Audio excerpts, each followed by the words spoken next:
Naihati new star ক্লাবের হীরক জয়ন্তী বর্ষে কালীপুজোর মণ্ডপ উদ্বোধনে সায়নী ঘোষ। নৈহাটি ৬ নম্বর বিজয়নগরের নিউ স্টার ক্লাবের ৬০তম বর্ষ অর্থাৎ হীরক জয়ন্তী বর্ষে মা কালী পুজো মণ্ডপে এবারে মূল আকর্ষণ ৬০ কেজি সোনার অলঙ্কারে মা ভূষিত হয়ে পূজিত হচ্ছেন। আর এই পুজো মণ্ডপের ফিতে কাটার পাশাপাশি প্রদীপ প্রজ্বলনের মাধ্যমে শুভ দ্বার উদ্ঘাটন করেন সাংসদ সায়নী ঘোষ।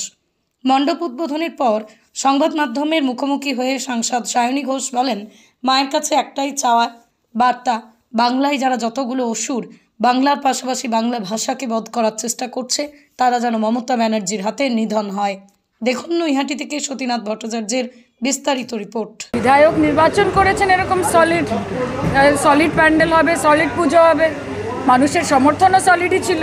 ওনার প্রচারে আমি এসেছিলাম, প্রচার করার কথা ছিল প্রায় 4 ঘন্টা মতো। প্রথম 40 মিনিটে বুঝে গেছিলাম সায়নী ঘোষের কোনো দরকার নেই, এমনিই জিতছেন মানুষের ভালোবাসা নিয়ে। এই ভালোবাসাটা যে রাখতে পেরেছেন, সাকসেস ইম্পর্টেন্ট না, সাকসেসটাকে ধরে রাখা ইম্পর্টেন্ট।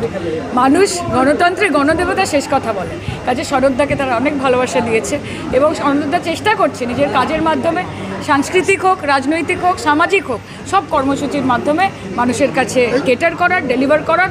অনেক শুভেচ্ছা আমার নিউ স্টার ক্লাবকে, অনেক আমার শুভেচ্ছা। পুজো আরও বৃহত্তর ব্যাপ্তিতে পৌঁছাক প্রত্যেক বছর এবং মানুষ যাকে জনপ্রতিনিধি বানিয়েছে সে যোগ্য জনপ্রতিনিধি হয়ে বছরকে বছর তাদের পাশে থাকুক, এটাই চাই। উদ্বোধন জনসমাগম দেখে কি অনুভূতি? মা সুযোগ দিয়েছেন তাই উদ্বোধন করতে পেরেছি। তমলুক থেকে আসছি আমি এবং এসে মানুষের যা রেসপন্স বা যেভাবে ওনারা অপেক্ষা করছিলেন, এটা সায়নী ঘোষের জন্য, এটা নৈহাটির নেতৃত্বের জন্য, যারা পরিবারের মতো সবাইকে আঁকড়ে রেখেছে। তাই আমরা যখন আসি কলকাতা থেকে, আমরা সেই ওয়ার্ম, সেই ভালোবাসাটা পাই। কাজে আমার অনেক শুভেচ্ছা থাকবে সকলকে, খুব ভালো কাটুক পুজো।